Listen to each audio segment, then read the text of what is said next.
क्या आपने कभी समाज के उस अंधेरे कोने में झांकने की कोशिश की है जहां इंसान को उसकी जाति के नाम पर तोड़ा जाता है? जानते हैं दलित साहित्य के बारे में। पहली किताब है शूद्र कौन थे। शूद्र हिंदू समाज के 4 वर्णों में से एक वर्ण होते थे। 4 वर्ण थे: ब्राह्मण, क्षत्रिय, वैश्य और शूद्र।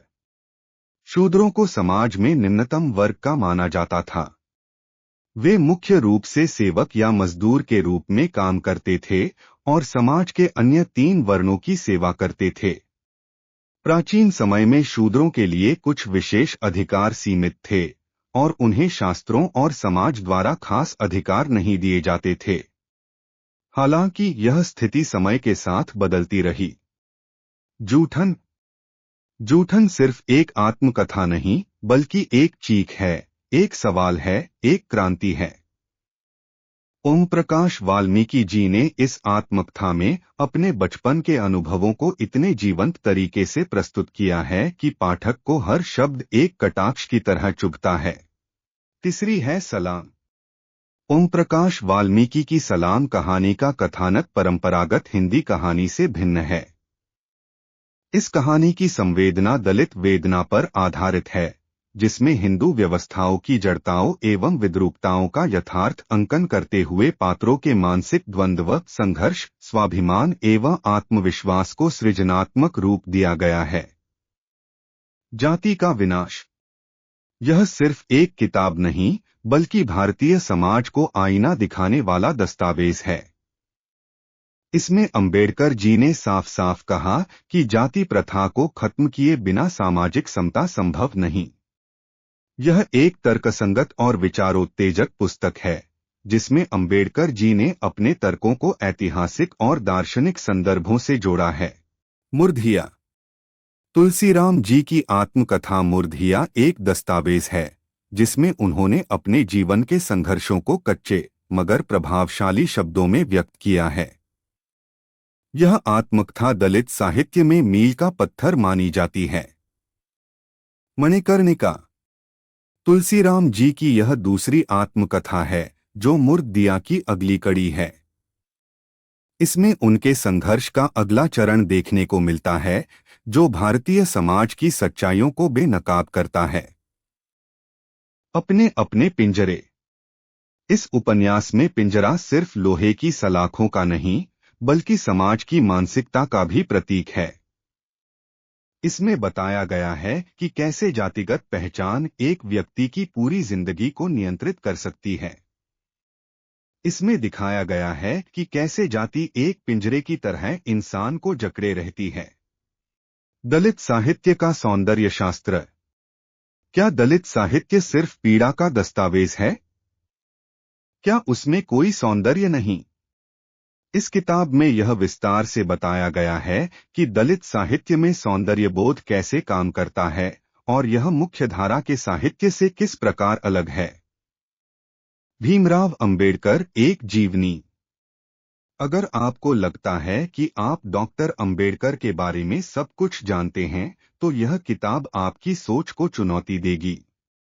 यह उनकी जिंदगी के उन पहलुओं को उजागर करती है जिनके बारे में आमतौर पर कम चर्चा होती है।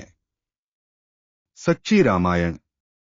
यह किताब ब्राह्मणवादी रामायण के उस संस्करण को चुनौती देती है जिसे हम सदियों से सुनते आ रहे हैं।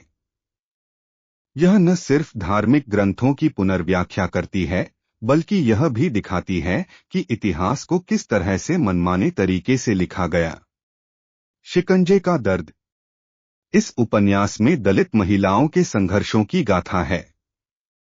सुशीला टाकभौरे जी ने अपने लेखन में स्त्रीदलित विमर्श को बेहतरीन ढंग से प्रस्तुत किया है। घुसपैठिए। यह दलित जीवन का यथार्थ है, जिसे ओम प्रकाश वाल्मीकि जी ने इन कहानियों में निहायत ही संजीदगी से यथार्थ के प्रति वस्तुनिष्ठ रखते हुए कहानी के रचना विधान की संगति में दृष्टिकोण के समूचे खुलेपन के साथ चित्रित किया है। ये भेदक और मार्मिक कहानियां हैं। दलित साहित्य का स्त्रीवादी स्वर। इस किताब में विमल थोरात जी ने बताया है कि दलित महिलाओं का संघर्ष सिर्फ जाति से नहीं, बल्कि पितृसत्ता से भी है।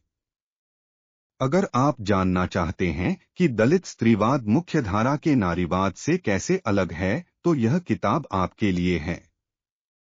कथारंग।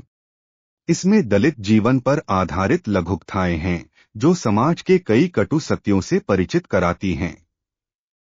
सुशीला टाकभौरे जी का लेखन दलित स्त्री जीवन के अनुभवों को बेबाकी से प्रस्तुत करता है। फकीरा। फकीरा अण्णा भाऊ साठे जी द्वारा लिखित एक महत्वपूर्ण काव्यकृति है जो दलित साहित्य में शामिल होती है।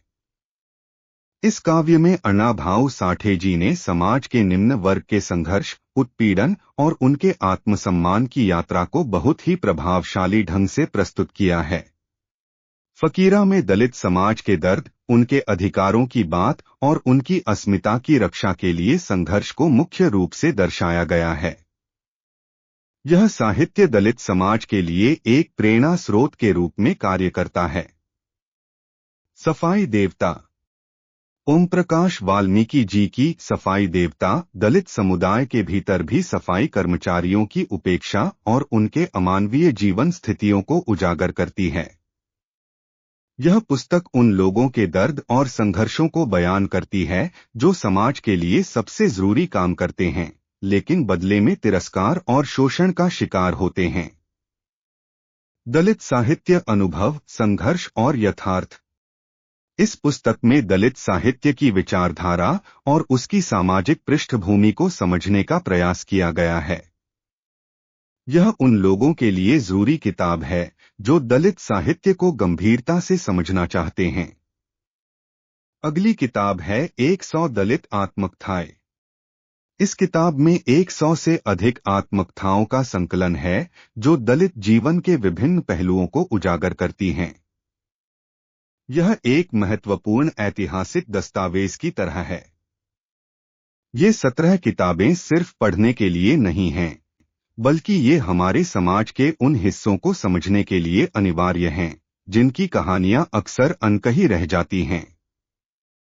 दलित साहित्य हमें एक नया दृष्टिकोण देता है जिससे हम समाज की जड़ों में मौजूद अन्याय को पहचान सकते हैं।